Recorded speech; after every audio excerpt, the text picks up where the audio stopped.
Well, thank you very much for allowing me to be here tonight and present to you. I'm Dr. Robert Brooks, as has been mentioned, and this evening's presentation is really one of several which I have to present to you, hopefully throughout the course of this year, that will, in its essence, better prepare you for being both a researcher and a practicing physician.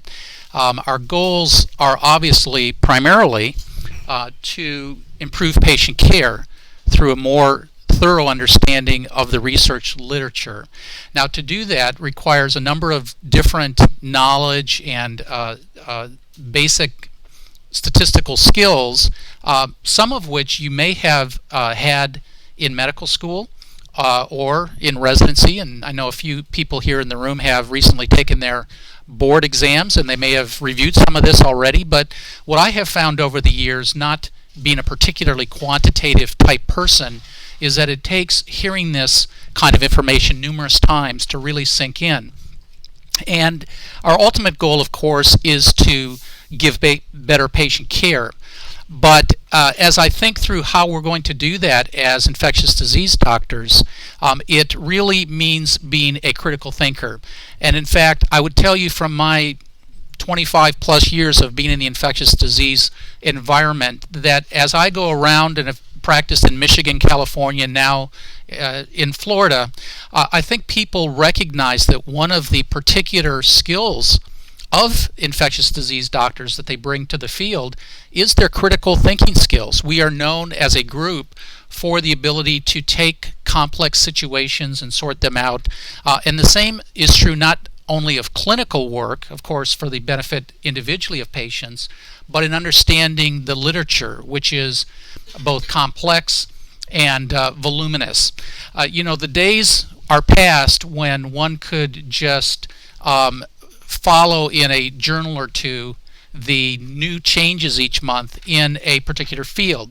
And let's take a field like infectious diseases. I would say 20 years ago, you could pretty much stay up if you just paid attention to a journal or two, Journal of Infectious Diseases, Clinical Infectious Diseases, occasionally good articles on infectious disease issues in New England Journal of Medicine or JAMA. But these days, in the United States alone, we have over 10,000 randomized controlled trials per year overall, and if you were to add up how many are in infectious disease field, it's quite voluminous as well as a part of that. So it becomes very important that you know how to ask the right questions, to be able to research them, and then to be able to not only look at someone else's interpretation, like practice guidelines that someone else has developed, but to be critical yourself and say, this article on new treatment for herpes just came out in the New England Journal yesterday, and I guarantee you already you'll have patients in your office who read that article who are asking you, well, doc, what do you think about this article? What does it mean? And if you have the skills to critically look at an article, you'll be much better prepared, as infectious disease topics often occur quite quickly and are ever changing. Take H1N1. There's new literature and new data coming out every day. You can't wait for somebody in a practice guideline to tell you what to do. So if you have these skills and know how to interpret the actual data and the kinds of statistics that are going on in the literature, you'll be much better prepared. Now that's for those of you going into general clinical practice. But I would say even farther than that, and some of your faculty here can attest to it, that if you're going to go into research, true research, where you're expected to do clinical studies of note, you're going to almost certainly have to have a good general understanding of statistics and epidemiology and study design. Now, if you're at a large medical center, or in many places, you may have access to a true biostatistician. Something that I am not. Even having done a lot of research, often if you're at a big medical center, you can find those in your department or around that can help you to do study design. But frankly, some of you will be doing research out in the community. You'll be at a smaller hospital, or you may be at even a smaller medical center where you don't have ready access to a statistician that actually can do this with you. And in some cases, you may actually build on what you learned this year and next to come to the point where you're able to do some of your own research. And so again, ultimately, that means you're going to be a sharper physician and give better care to your patients.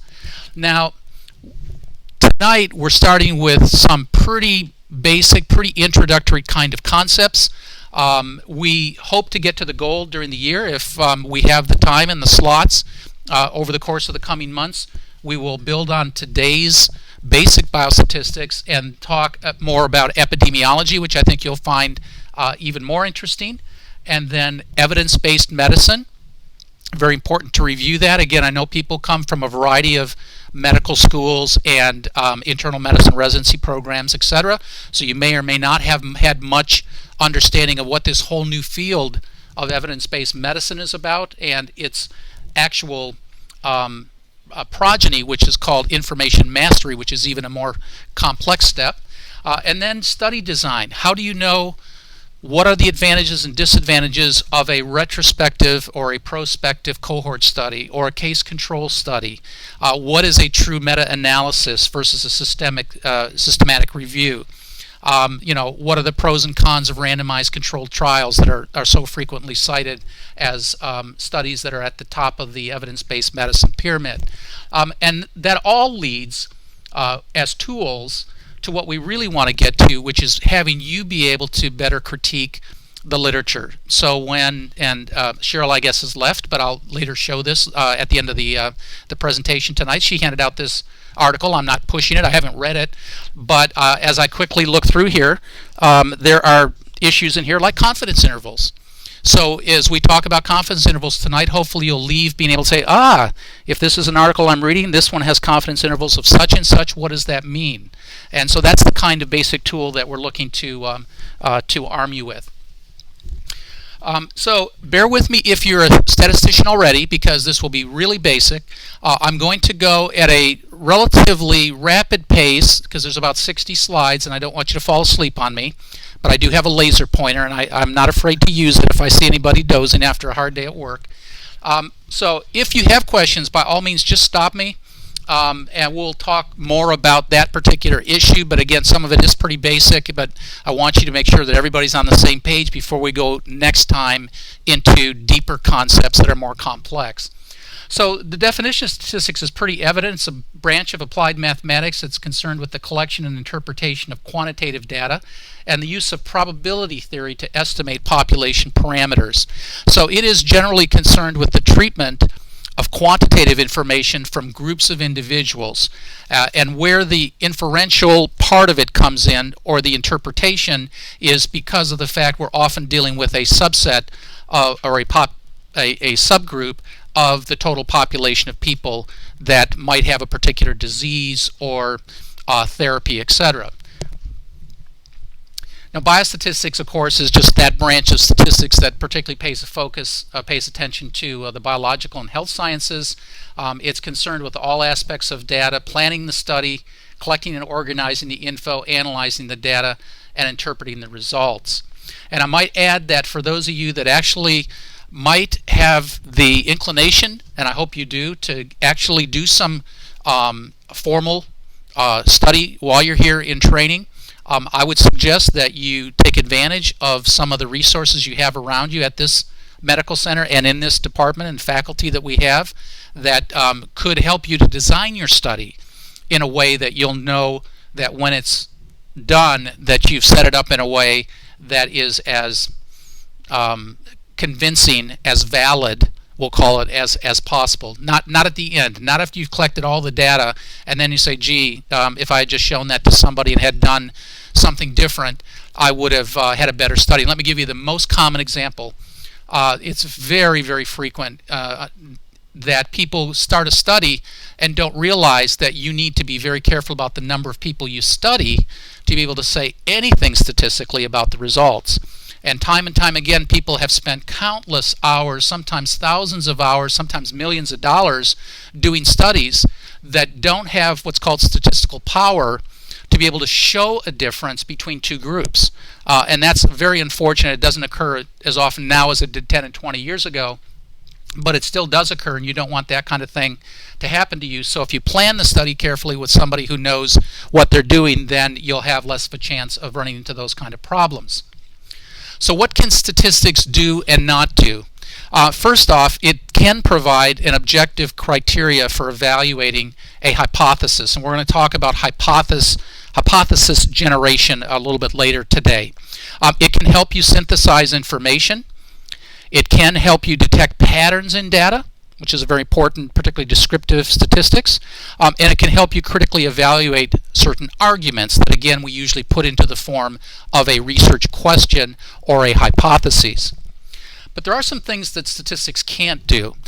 It can't tell the truth. And I know that sounds pretty basic and intuitive, but you'd be surprised at how often somebody comes up and says, the paper shows this or that. Well, it's one paper. It may be a good study. It may have good statistics and good numbers, but it doesn't tell you, no single paper generally can tell you what real truth is. It can give you a probabilistic conclusion. It's 97.4% likely that the control group didn't do as well as the treatment group. That's a probabilistic statement, which is different from absolute truth. Statistics can't compensate for poor design. I've already described that a little bit in the last slide. And it cannot indicate clinical significance. I have seen many studies that are well done statistically. The study's been well planned. And frankly, I look at that and I said, they spent how many millions of dollars to find out this? Yes, they proved their point. The study is what we call internally valid, but the actual generalizability of the results and its clinical significance is of almost no value in clinical practice. And so you want to make sure that the questions that you ask, the research that you set out to do, is going to be of value, and the statistics themselves don't indicate how much value is in that study. So statistics don't prove anything. They do suggest relationships, and in order to make a conclusion, you need multiple and converging indicators, such as multiple confirmatory studies, better studies. The more you have, the better, obviously. You need to show temporal relationship between something and an outcome, a drug, not driving with a seatbelt on, and more injuries from accidents, living next to electrical lines, and lymphoma of the brain, whatever. You need to have some clear temporal relationship. There should be a dose response. The more of something that you get, the higher the likelihood or intensity of some disease. And then there needs to be biological plausibility. You need to be able to say, here's a logical reason why we're finding this. And so those are the kind of things that are overall required in order to really have a stronger conclusion that there is an actual solid relationship.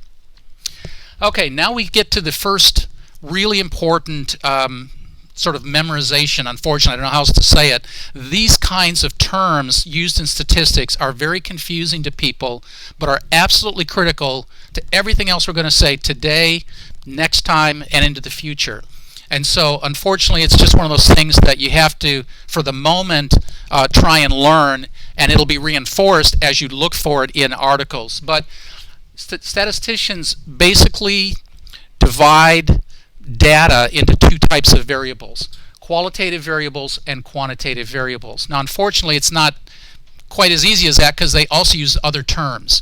And you will hear particularly categorical variables, which are essentially the same as a qualitative variable.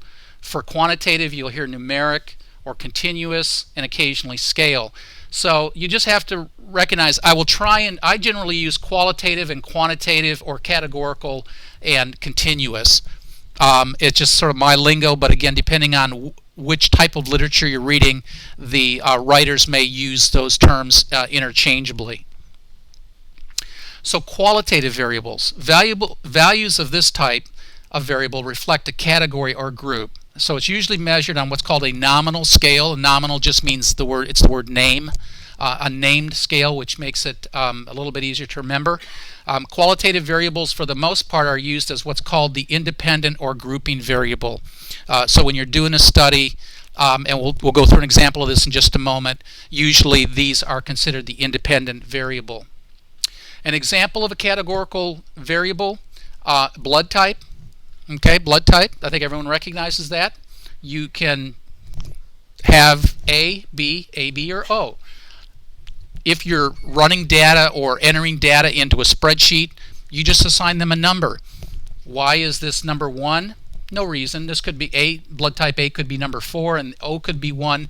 There is no particular relationship or scale between these. They're just simply individual categories. A is not better than B is not better than AB, etc. Okay? Can someone name another type of categorical variable? You want to take a guess? Yeah, race is a categorical variable. You're, white, non-white, Hispanic, African American, Native American, whatever. They're just a categorical or qualitative variable. Okay? This happened to be some of our students in a second-year class, and I'm not breaking any HIPAA violations because, number 1, they're not patients, but number 2, these are all made up. They're not real. And so that's just an example. You have a data set, and you're studying blood type and something about blood type. This might be one of those very basic first steps. You could do the same kind of study with an infectious disease topic. You're measuring, in different patient names in the ICU, the type of organism in nosocomial or hospital-acquired infection. Okay, and it would be the same thing. They're just different. One's Pseudomonas, one's Acinetobacter, one's et cetera, et cetera. They don't have any scalar relationship to each other. Okay, and someone said race, gender. Gender is a categorical or qualitative type variable. Okay. Quantitative variables. Quantitative variables, on the other hand, or numeric, reflect an exact amount, and so there is some kind of relationship or scaling that occurs with a continuous or quantitative type variable. When doing studies, very frequently these are the dependent or outcome variable of interest, also called the variable of interest, because most commonly, you know what your independent qualitative variable is, like gender. Let's take a simple one, male, female. But what you really are looking at is the dependent or continuous variable like systolic blood pressure, and that's just generally by convention how most commonly they're set up in doing basic statistics. Here's an example of a numerical or continuous type variable, the actual total cholesterol on a group of people. Okay, everyone see that's a quantitative number. Okay, so just again remembering that there are several names to qualitative and quantitative, and then what we're going to go through in the next slides are how they're analyzed. So qualitative variables are usually analyzed by looking at frequency tables, and quantitative values or data is often analyzed by examining what is called central tendency, which you'll probably recognize with such figures as mean, median, mode, etc. Now, little digression just for a moment. We've been talking about quantitative, qualitative type variables, but I did want to mention at this point that in essence there's two basic tools or types of approaches that statistics takes with these variables. One is what's called descriptive statistics, which is, as the word would suggest, just describing and organizing or summarizing a group of data, and we'll talk about that in a moment. And then the other is inferential, which is drawing conclusions about an entire population based on the information from a subgroup or sample. And these do tend to somewhat be aligned with the categorical versus the continuous or quantitative type variables. So descriptive statistics in general is understanding the scale of measurement of data, and that's key to knowing how to summarize the data. If you know categorical versus continuous or qualitative versus quantitative, same thing, then you can determine how you summarize the data, how you display it, and then we'll talk about how you analyze it.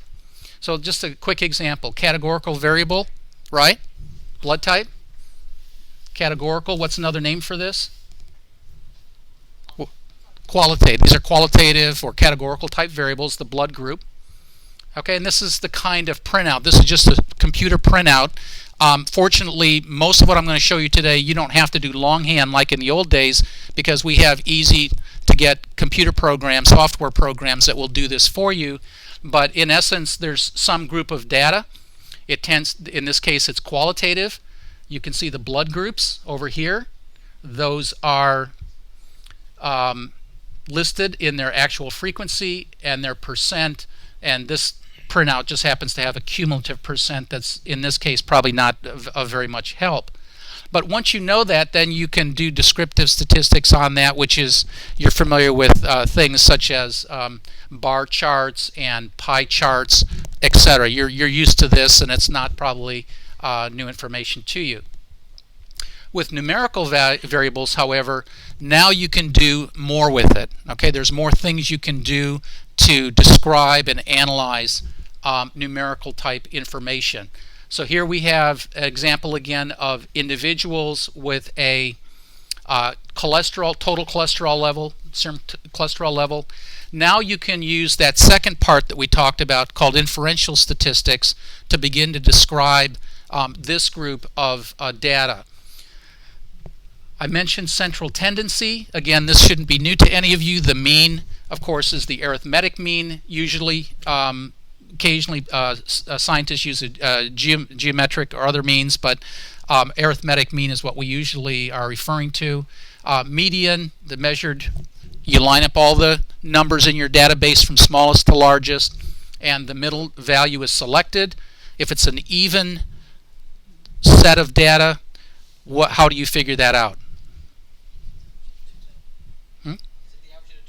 Yeah, right. So you go right between what the two middle ones are. If you had 10 pieces of data, you would have to take the middle between those middle two values. And then the mode is, of course, the most frequent number. And so you could have lots of data, but all of the one that's most common is way over here. It's nowhere near the middle. Okay, that could be the case, and it could, of course, be skewed, which we'll talk about in a moment. Okay, descriptives of numerical variables. Again, in this case, there were 21 pieces of data. The mean of that group of cholesterols was 194.76. The median was 185, and the mode was 180. Again, this should be old information to you. You can also do such things as percentiles, or you can look at interquartile ranges and other things that will describe these kinds of quantitative variables. Now, the next, should I ask any questions so far? I mean, I know it's pretty basic. You probably covered it early in medical school, maybe not since, maybe you reviewed it for the boards within the last year.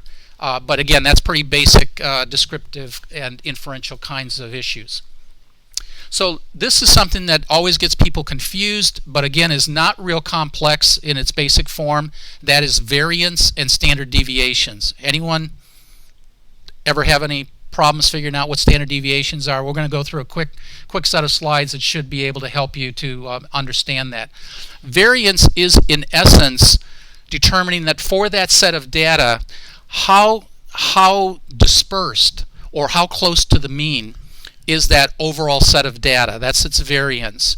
And then once you know the variance, the square root of the variance is the standard deviation. Okay, so if you can just get to the variance, then all you have to do is put a square root, and if you got a calculator, that's plenty easy to do these days. Let's take an example. This is a 10-point scale for pain.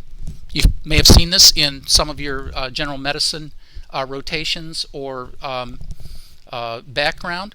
And so a patient would be, given this and said, well, how much is your back pain? Is it a 1 on a scale of 1 to 10 or 0 to 10? Is it a 7, etc.? And so let's just pretend we have a set of patients. So you have this data. These patients have come to see you in your office. In this case, it'd be more likely you were doing rheumatology, but it could be a scale that you use for the severity of your diabetic foot osteomyelitis, whatever. So this is the actual set of data. These represent individual patients that had pointed out what their level of pain was. And from that, then, this is how it would plot out, right? You had one patient that had a score of 1, 2 patients that had a score of 2, 3 of 3, etc. And as you might suggest, since I'm trying to keep this simple, in this case it looks somewhat like a bell-shaped curve, a normal distribution, which we'll talk about in a minute. In this particular case, we'll come back and show how we determined that the standard deviation for this group of data is 2, the mean is 5, and there were 25 total people in this group that are represented up here. So to get the variance for this data set, all you have to do is ask yourself the question, I want to know how much dispersion of these numbers are there away from the middle, from the mean. And so what is the mean? 5, right? For this group it happens to be 5. You already know that. You can calculate it, but they gave it to you. So in essence, in this case we did longhand, but there are also programs to do this for you, software, this is the mean, and you're simply saying patient 1, their distance away from the mean squared is 16. This obviously is minus 4. Its squared is 16. And so what you're doing is in each individual person's result is you're simply saying how far is that person's result away from the mean and then squaring it. Okay, that's how you get all these numbers in red. And then when you take all of them together, they happen in this case to add up to 100. That's made for ease of usage. Doesn't always happen quite that nicely. And then you have to take the average deviation. So for this set of 25 patients giving the results on their back pain, the actual number was 100 divided by 25, which is the n, equals 4. Now, not to confuse things, normally for small data sets we actually use n minus 1. But when you get to most larger data sets, that minus 1 really doesn't make much of a difference. And so to make it a little bit easier tonight, I'm just going to use the number n here, which comes out to 4 for the variance of this data set. And the square root is obviously the standard deviation, 2. Okay, and that's how they figured that in this group of data, the variance, which isn't used frequently in reporting, was 4, but standard deviation, which you will see in a lot of articles, was 2. Okay, so this basically gives you the number of standard deviations or units from the mean. In the case of a person who reported their pain at 1, that number was minus 2 standard deviations from the mean for that group. Everyone see that? For a person that had down here pain scale of it's not in there, thank you. Well, 6 was 0.5. I thought they had the other half of the group. We're not going to go into detail about not commonly used types of distributions of data, but I do want to mention, since most people, particularly early in their career, need to know best the normal distribution because that's what's used most frequently. We will talk about that a little bit. I just want you to know there are different types of distributions of data, and I don't have for this set of presentations much else on that, but there are what's called the binomial distribution, which is used when there are only 2 possible outcomes, such as male or female, death or alive, okay, and they tend to follow a different distribution. And then Poisson distribution, where there's rare events. If you wanted to study the number of traffic fatalities at an intersection, at one intersection in 1 year in one city, you would probably in many cases be using something like the Poisson distribution because those are very rare events. And so again, that's beyond I think our presentation tonight, but I do want to say a few things about the normal distribution. People are used to seeing a normal bell-shaped type curve. It has been found that most general biological systems tend to follow this type of distribution. Down here you have the standard deviations away from the mean of that normal distribution. There are some particular characteristics of normal distributions that I want to quickly review with you. One is that in a normal distribution there is a strong tendency for variables or data to take a central value or a central position. That's one. Number 2, positive and negative deviations from the central values are equally likely. Okay, that's another characteristic of a normal distribution. And third, the frequency of deviations fall off rapidly as deviations from the mean become larger. That's just sort of some general characteristics. And if you have a perfect normal distribution, the mean will equal the median. Okay, again, I think that's probably all review for you guys. When you're doing research or reviewing research, you do generally need to know a couple things. One is it is not uncommon for people to talk about particularly 2 standard deviations, but occasionally 1. And it is helpful to know that if you took all of the observations that were within +1 to -1, you would have 68% of all of the data, the information in that data set. More commonly used, though, is this, which is plus and minus 2 standard deviations. And I do think it's important for you to just remember that covers 95% of observations in that data set at 2. And occasionally, people talk about 3 standard deviations, which is 99.7% of all of the observations that are in that normal distribution. I also wanted to point out that these are all normal distributions. Okay, so they look different, but they all have those characteristics that I described a couple slides ago in regards to the way that data presents. They all are centered around this mean, which, of course, because it's a normal distribution, equals the median, and then based on the data characteristics falls off to a lesser or greater degree, but they're all normal distributions. What is this? This is an imperfect, or what's the other word used for this? Skewed. This is a skewed set of data. Okay, it's also probably non-parametric. I wasn't going to get into parametric and non-parametric a lot, but if you read the literature, you will need to learn that as a concept. Normally distributed data like this is generally parametric type data. When you get to a significant skew to one side or the other, then it tends to be what's called non-parametric data, and you need to use a different set of statistical tools to analyze it. Which way is this skewed, to the right or the left? This is to the left. This is a left skew. Okay, the data has been pulled out to the left. That's the way to remember that. It's a left skewed data set. In a left skewed data set, the mean is pulled out to the side of the skew. Now, if you sit here and stare at that for a few minutes and think about it, you can figure out logically why that is. But if this were a right skewed data set that went like this, the mean would be to the right of the median. Okay, that's a characteristic of a skewed data set. Okay, now let's go back, do a little bit more comparison, and go back to this type of variable, quantitative versus qualitative. Again, why am I harping on that tonight? It's because you have to know your data set, what you're looking at and studying, in order to know what kind of statistical test to use to analyze that data. And so understanding this quantitative and qualitative is very important. Okay, so what kind of data is this? That's qualitative or categorical, right? What kind of data is this? Qualitative or categorical type of variables. What is this? This is quantitative or continuous type variables. And what's this?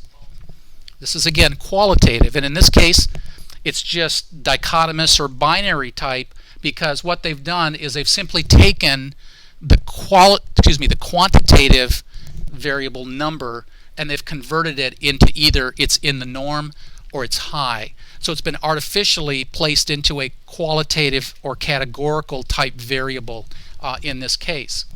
So let's look at this. When you want to examine classifications of 2 categorical variables, you use what is called cross tabulations, and I'm going to give you an example of that in the next slide. Again, remember we talked about one of the variables will be independent and is usually by convention put in the columns, and the other one, which is dependent variable, is usually put in the rows. Okay, and so I'll show you an example of that.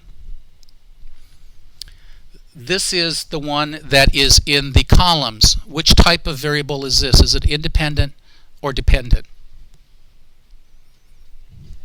It's independent. This is the independent variable, which in this case is a qualitative variable.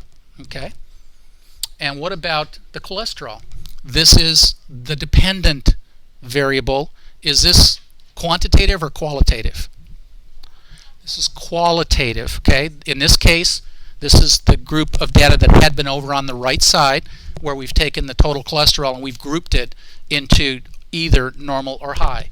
So if you wanted to look at this set of data and you want to ask yourself the question, or do females or males have a significantly different, I'll use that word for the moment, higher or lower, cholesterol, then you use what's considered a cross tabulation, okay, which is done here. And in doing this, this is what a cross tab looks like. This is the gender, this is the cholesterol.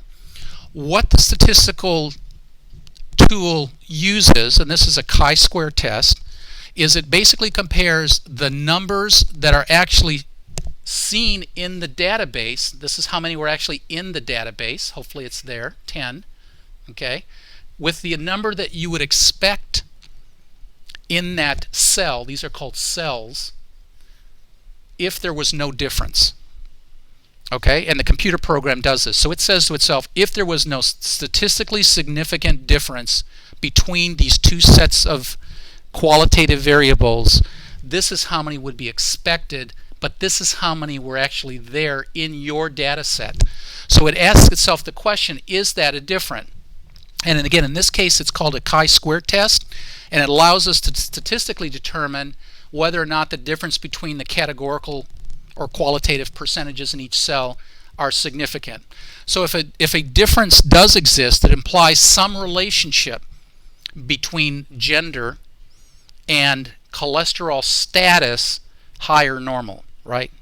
That's the question basically we're asking. Okay, now we get to the part that always confuses people, and that is hypothesis testing.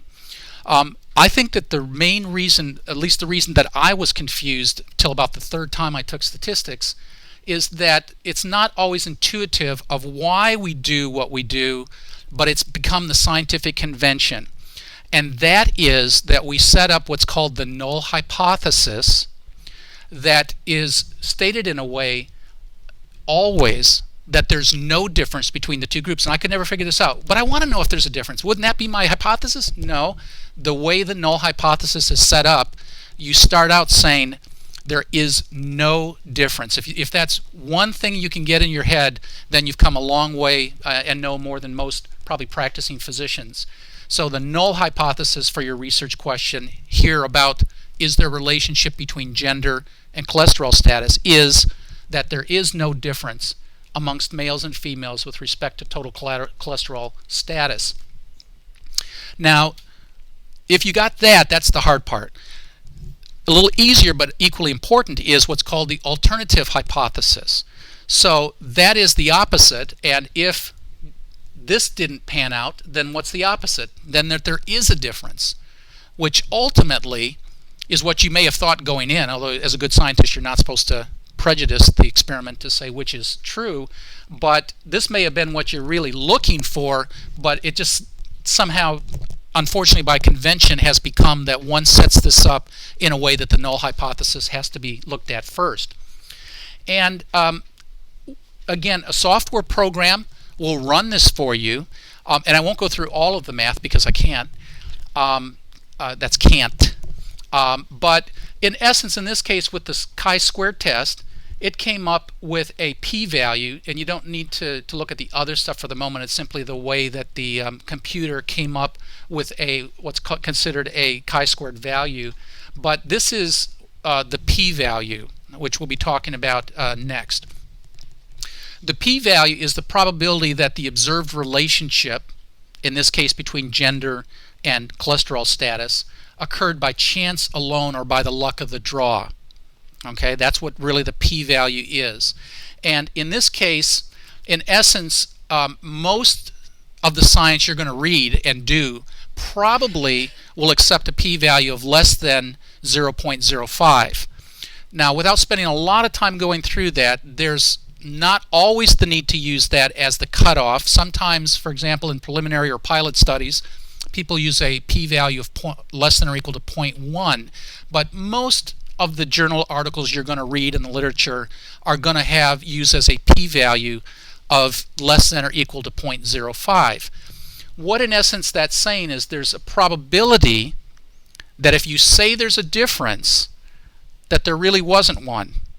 Okay, and if we get a chance further down the line as we talk about studies and critiquing the literature, we'll talk about type 1 and type 2 error and power of studies, etc. But for now, just basically know that if in doing this your p-value is less than or equal to 0.05, it means that it's very improbable, very unlikely that what you just saw in your group of patients happened by chance alone. Okay? Since it's not likely that there's no difference with a p-value of less than 0.05, we reject the null hypotheses. And again, that's another key leap that you have to understand when doing this kind of inferential statistics. You actually, want the null hypothesis to be rejected. You want the p-value to be less than 0.05, because when you reject the null hypotheses, that means that you accept the null hypotheses, which is that there is a difference. Okay, so in this case, what it says then is that there is a difference between men and women in regards to their cholesterol status. That's all that chi-square test says. There is a difference. If your hypothesis, the question you asked, is there a difference? Yes, there's a difference. Now, comparing means.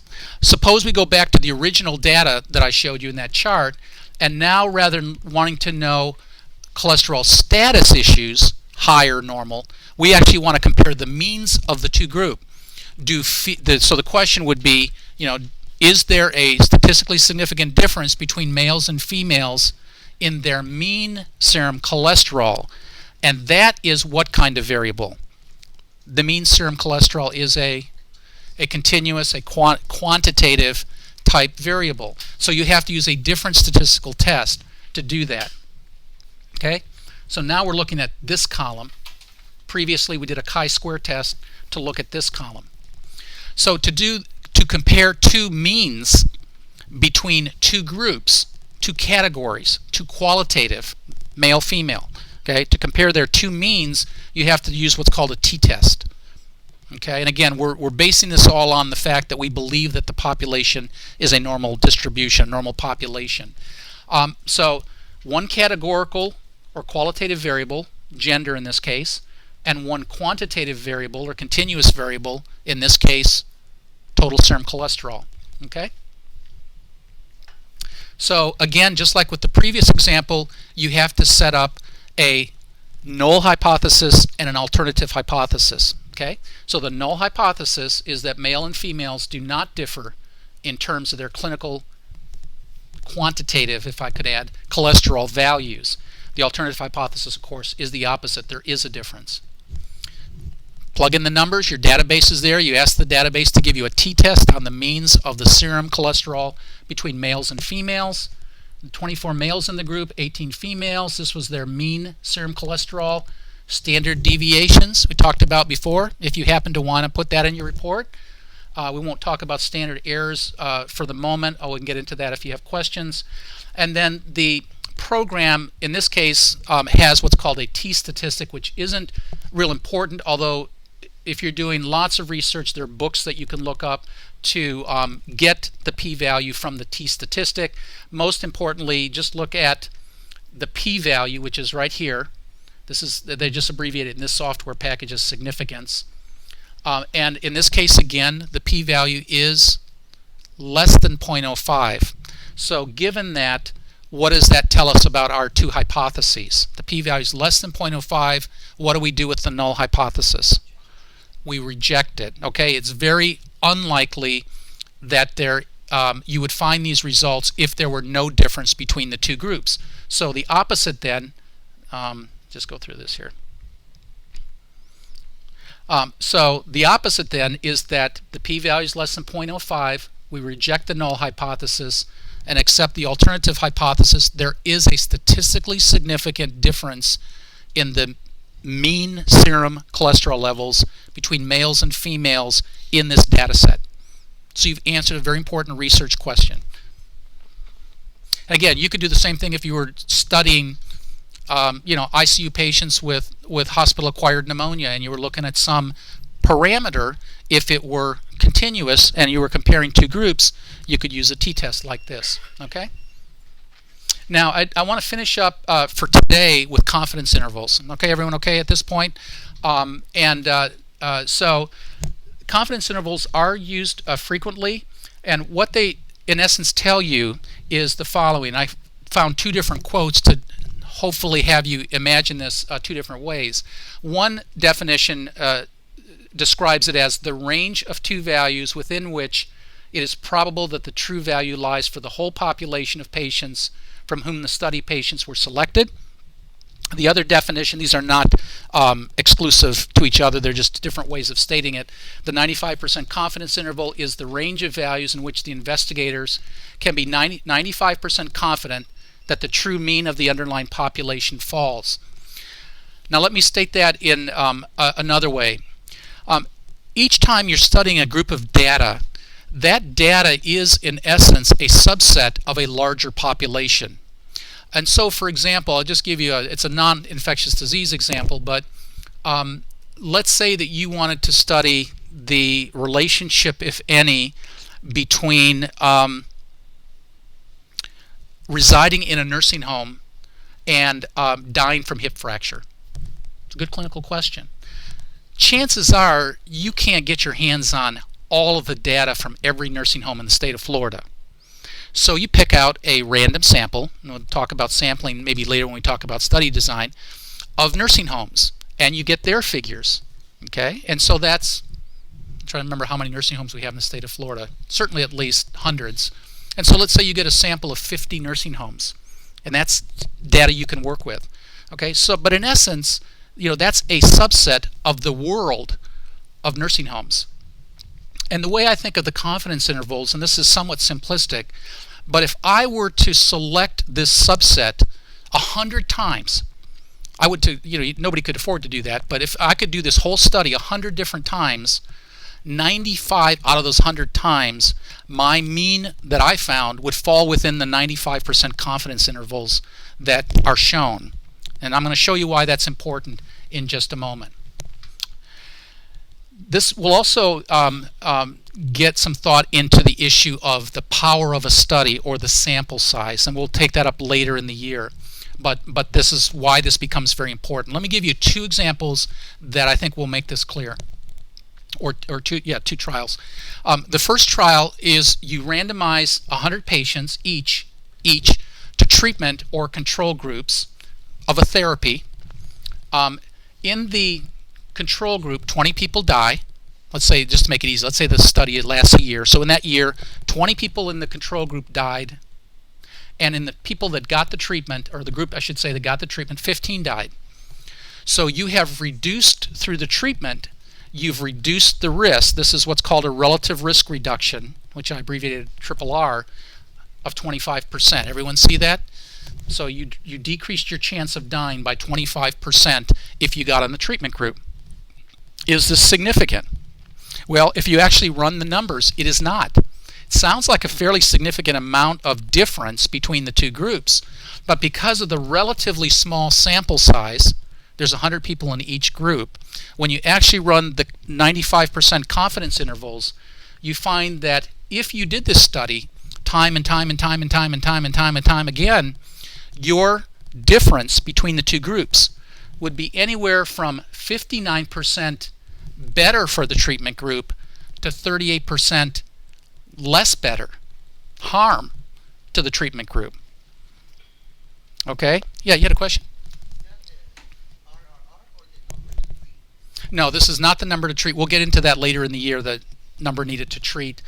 This is called relative risk reduction, and I'm going to come back to this when we talk about epidemiology next time. Okay? So if you just had this, and this is what I mentioned at the beginning, there are so many trials in literature like this, and you look at them and you say, why in the world did they do this study? Nobody thought in advance, what the the power of the study would need to be and how many people would need to be enrolled to have a reasonable chance of showing a difference. This may sound like a lot, 200 patients, but even with a 25% difference between the two groups, you can't show a statistical difference. And that's why you have to plan these things carefully up front. Now the second example.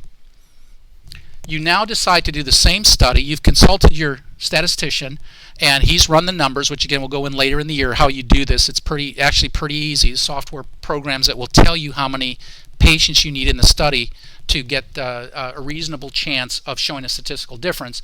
But you've done that, and he has advised you that you put 1,000 patients in each arm of the study. And so you treat 1,000, and in that group 150 die. And you don't treat 1,000, and in that group 200 die, same 1 year. Okay? The relative risk reduction is 25%. It's the same as the first study, right? But because there's many more patients in the study, the power of the study to show a difference is dramatically improved. And in this case, the 95% confidence intervals are between a +9 and a +41. And so, again, if you had done this study with 1,000 patients in each arm of the study many times, okay, in every case, or at least 95 out of 100, because that's what the 95% confidence intervals are, you would have a chance of showing a reduction in harm or a improvement in survival, to say it the other way, in the treatment group that would run from 9% improvement to 41% improvement. And this is what it looks like. If you're visual learners like me, you'll appreciate this. This is the take-home message. This makes it to me. Both of these distributions have their mean at 25% relative risk reduction. This is the first study with only 100 patients in each arm, and you can see that the 95% confidence intervals range from 59% of improvement, but across zero all the way to negative 38%, which means that your treatment hurt people. Okay. And if you did the study with 1,000 in each group, you now have the same 25% risk reduction, but it's tighter confidence intervals. They don't cross zero. So in none of those cases, hypothetically, if you had done this many times, would you be hurting patients? And I think based on this study, you could say that is a 25% relative risk reduction, and it's statistically significant and probably clinically important. And so that's a sort of brief overview of confidence intervals. Let me just point out, and again, I'm not haven't read this article, but you can look in this article. They use confidence intervals. I don't know if there are enough articles spread around, but for example, in this table 4, if you happen to have a copy, some of the confidence intervals for looking at voriconazole have confidence intervals that don't cross zero. And unfortunately, they don't give you p-values, which I'm surprised in a good journal. They should be giving you p-values, but the confidence intervals don't cross zero and probably are statistically significant. On the other hand, one of these, the 95% confidence intervals go from 0.179 to negative 0.03. Probably was borderline statistically significant, but again, it crosses zero, and it might not be that particular parameter they were looking at is statistically significantly different. And so with that having been said, we've covered just some real basics about different kinds of data, distributions a little bit, how to compare two categorical or qualitative variables and what test to use for that. Do you remember the first one? Chi-squared, right? And then if you want to compare two categorical or qualitative groups, but with comparing it to a continuous or quantitative variable, then you use a t-test. Next time, we will take it to the next step, which is when you want to compare multiple groups that have means. So if you wanted to compare the mean cholesterol between whites, African Americans, Hispanic non-white, etc., and you had each of their means, you can do what's called an ANOVA, an analysis of variance, and then what are called post hoc tests. We'll talk about those next time. When you want to compare two continuous or quantitative variables, height versus weight, okay? Those are correlation coefficients, and we'll go through those. And then we'll probably move on and not get into more sophisticated statistics for now, but move on. And this I'm sure you've been through recently, sensitivity and specificity, but I'll give an example to review that for you, make sure everybody knows what positive and negative predictive values are, and then we'll talk about some measurements of risk called odds ratios and relative risk, and when you use one versus the other. And then from there we'll move on, as I said, to other things like more about evidence-based medicine and study design, and how to critique the literature. Okay, any thoughts or questions that want to be raised? Yes, Richard. Just to touch on your point from earlier, it seems to me I've noticed a trend towards substituting or rather listing confidence intervals and not listing p-values. Have you noticed that, or has anyone noticed that in the literature? That they cite confidence intervals, but they do not cite p-values. Confidence intervals, those are 95% intervals, and those are used for 0.05, that it is at a 0.05 value. So it's 95% confidence. Well, they do give you 99% if it's 0.05. they, Using the concept of a confidence interval, 95% confidence interval, and not citing p-value. yeah, the question is, does one in the literature need to cite really both a p-value and a confidence interval? Not necessarily, but when you have, it depends what your audience is used to. It depends whether you think the people will understand, more people understand p-values, I think, than confidence intervals, so they know how to read those. And you're going to have situations, just like I just mentioned in this case, your confidence interval isn't always exactly the same in crossing zero as the p-value. And so it's really up to the editor. I've seen some cases where they've allowed only one or the other, but the better journals, the New England Journal, JAMA, ones like that, generally for complex, large studies, generally they're still putting both in. Fred, you want to comment? Do you see any change in literature recently in regards to that? I don't have any other thoughts about that. one or the other. I haven't thought as much about having both confidence interval and p-value.